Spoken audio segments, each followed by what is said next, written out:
My name is Richard Taylor and I'm AQA's Head of Exams Integrity. Here at AQA, we want to help you ensure that exams run as smoothly as possible and minimise any opportunities for malpractice. As a starting point, it's important that you're familiar with the JCQ Instructions for Conducting Examinations document, or ICE for short, and this should be your go-to document for exam regulations. We know it's been a while since there was a normal summer series, and we understand that you might be apprehensive, but don't worry, we're here to support you. We've got lots of helpful tips and information to help you prepare and to make this a successful series. The best chance you have of avoiding malpractice is to make sure that you prepare carefully and plan what you will need to do before the exam series starts. If you and your students know what to expect and when, then you're already halfway there. We hope that you're familiar with this document. This is a very important and useful document, so please make this your top priority to read before the exams. It will help you in your planning for the exam series. It will help you to take steps to avoid malpractice, and it will also provide many of the answers to any questions that you may have. You need to make sure a copy of the ICE document is available in every exam room, whether that's an electronic copy or a paper copy. Invigilators need to be able to refer to it if something happens in the room during the exam, to know what action to take. The ICE document is updated from year to year, so it's important to check you have the most up-to-date version available. Any changes are clearly highlighted to help you see what's changed. So to avoid malpractice happening, it's important to let your students know how exams are going to run, what's going to happen, and how they are expected to behave. Students need to know what they are allowed to do and what they are not allowed to do. They need to understand what being under exam conditions means. We know that for many students this year, this is their first time sitting a formal exam, so you need to make sure they're prepared and know what's expected of them. Students also need to know what they can and cannot have with them in the exam. It might seem really obvious, but reminding them that they must not have their phone in their possession, even if it is switched off, is possibly the biggest thing you can do to prevent student malpractice from happening. For example, you need to make your students aware that even having their mobile phone in their pocket in the exam room can result in the award of 0 marks. The same goes for possession of watches, which, as you'll be aware, are now completely banned. As an exams officer, you cannot do everything, and therefore invigilators are your eyes and ears to make sure that exams are compliant with the regulations. It's important, therefore, that invigilators need to be familiar with the content of the ICE document, know their role, know where they are meant to be and when, only be carrying out exam-specific roles in the exam room. Invigilators need to understand why and how to make the announcement to students before the start of the exam. Suggested wording for this can be found in Appendix 3 of the ICE document. In summer 2022, there will be no dates on the exam papers, although the dates will be clear on the packet's labels. Therefore, it is even more important than ever that 2 people carefully check every packet of question papers before they are opened in the exam room. This second pair of eyes check must happen and can be carried out by invigilators, and it must be recorded on the second pair of eyes check form. So you'll probably have checked that the main hall or the sports hall are okay for exams that your students are due to sit this summer. But what about the other rooms? We find that it's often these other rooms that cause the most problems. It's really important that you think about all the exam rooms you'll be using, and these may include separate accommodation for students with access arrangements, such as scribes or readers, specialist subject exams taking place in specialist rooms, such as computer science, or language exams in a modern foreign language suite, any rooms for students whom you are planning to accommodate separately, for example, to manage anxiety. Whatever rooms you use, wherever they are, it's important to remember that they all need the same conditions. You therefore need to check that all rooms have the same warnings and notices displayed, as required by ICE, that there are no subject-related displays on show. If there are, then these need to be taken down or covered up. It is easy for these to be overlooked in your smaller satellite rooms. Please also bear in mind any short notice changes, for example, if you have to change a room because of a flood or other emergency. You also need to consider if you have got enough invigilators for every room, to cover contingencies, including sickness absence, And finally, if invigilators are sole invigilators, you need to ensure that they can call for help if they need it, without them having to leave the exam room. Thinking of these issues before the exam series starts will hopefully prevent or reduce the impact of any issues that may happen on the day of the exams, thereby reducing the likelihood of malpractice from happening. Let's start with some of the key things to consider. This is by no means an exhaustive list, but it may help to highlight some key issues that can arise. We'll revisit some of these in more detail later in the video. Are the papers correct? Do they match the scheduled exam? Are the walls in the room free from any unauthorised material? Are the exam tables adequately spaced out? Have all notices been read out clearly so that all students can hear? Can the invigilator be heard from all corners of the room? Have you checked? Have students been reminded that they must not have any mobile phones or watches on them at any point in the exam? Have students been reminded that they must not have any unauthorised materials in their possession, such as revision notes, even in their pockets? Are students aware of the start and finish times? Do you have the correct number of invigilators? Any of these could constitute malpractice if they've not been addressed, and so planning ahead for these key issues can help to avoid malpractice from happening. So let's start with the exam papers. ICE requires you to check the question paper packets carefully before they are opened, and the second person must also check, the second pair of eyes. This is to make sure the right packets are opened and there are no security breaches. This is particularly important this summer, as the exam papers will not have the dates written on the front. It's very important that all exam notices, all of which can be found in ICE, are clearly displayed and read out by the invigilators before the start of each exam.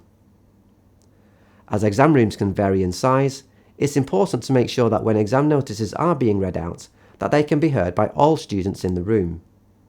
Display material which might be helpful to students must not be visible in the exam room.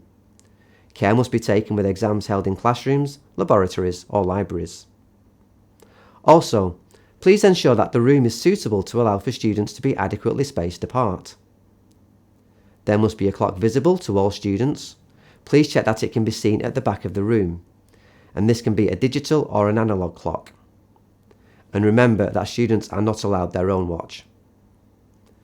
Making sure your invigilators are well trained can help you to run the exam smoothly and avoid malpractice. Do your invigilators know what is expected of them?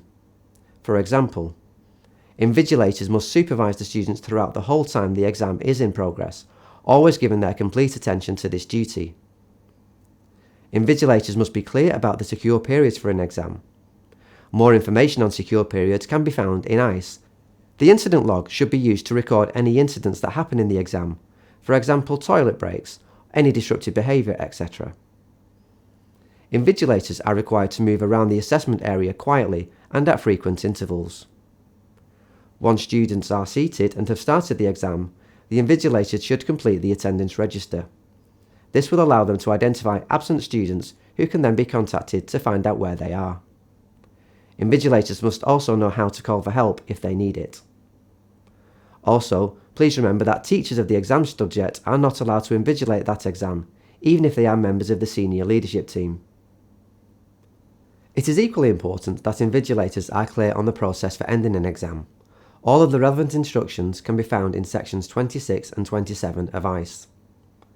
In particular, invigilators must tell students to stop working and remind them that they are still under exam conditions.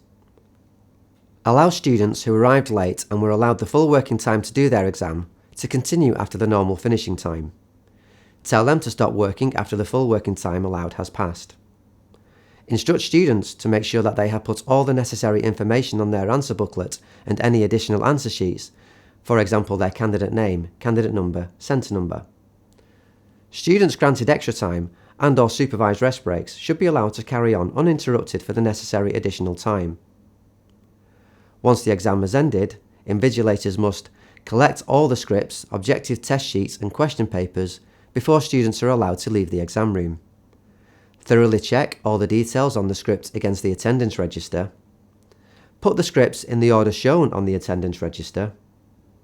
Give the scripts to the exams officer or person responsible for dispatch.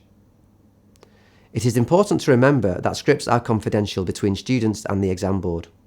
They may not be read or photocopied before they are sent to the exam board, unless the board has stated otherwise. Schools and colleges must make sure that scripts are always kept secure until they are dispatched to the awarding body. If anything untoward happens in the exam, it is not your role to decide whether it is serious enough to be reported to the exam board. Each case of malpractice or suspected malpractice must be reported promptly to the relevant exam board.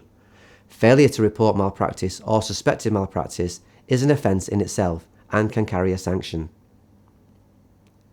If an incident is related to student malpractice, you should use the JCQ M1 form to notify the exam board.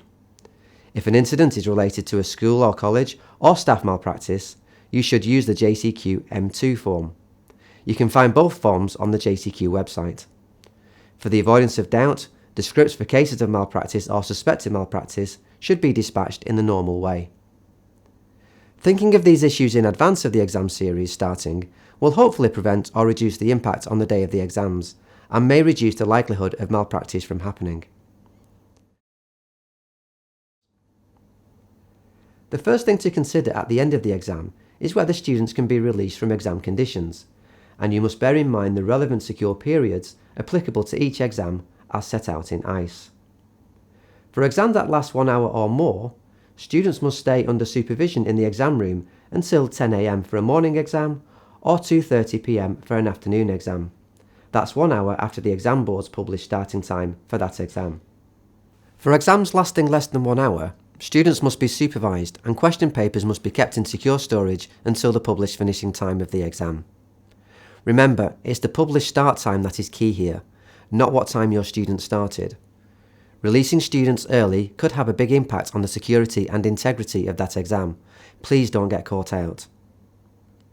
It's also important to double check if you have any students who need supervision after the exam because of timetable clashes, and make sure that there are appropriate arrangements in place to cover this. The ICE document is clear that scripts are confidential between students and the exam board. They must not be read or photocopied before they are sent to the exam board unless the exam board has stated otherwise. Also, schools and colleges must make sure that scripts are always kept secure until they are dispatched. We know that teachers might want to look through a script and see how their students have done in an exam, but this is not allowed. They have to wait until results are released. You must send the scripts on the same day as the exam wherever possible. If scripts can't be dispatched that day, they must be kept in the secure store overnight and sent the next working day. The head of centre has ultimate responsibility and accountability for the exams that take place in their school or college. The head must report to the exam board immediately all cases of suspected or actual malpractice in connection with the exam. This includes potential or suspected malpractice by students, invigilators and staff. The head also has the authority to remove a student from the exam room, but should only do so if the student would disrupt others by staying in the room. If a malpractice investigation is started, the head has a duty to cooperate with the exam board. They must provide any information or materials to the investigating exam board to help them to complete their investigation. Failure to cooperate with an investigation or respond to requests from an exam board conducting a malpractice investigation is in itself malpractice. We hope that this video has given you some helpful information ahead of your next exam series. More information is available at www.aqa.org.uk and www.jcq.org.uk. If you have any questions about malpractice in AQA subjects, please contact irregularities@aqa.org.uk. For the contact details of other awarding bodies, please refer to Appendix 11 of the JCQ document, Suspected Malpractice Policies and Procedures. Thank you for watching.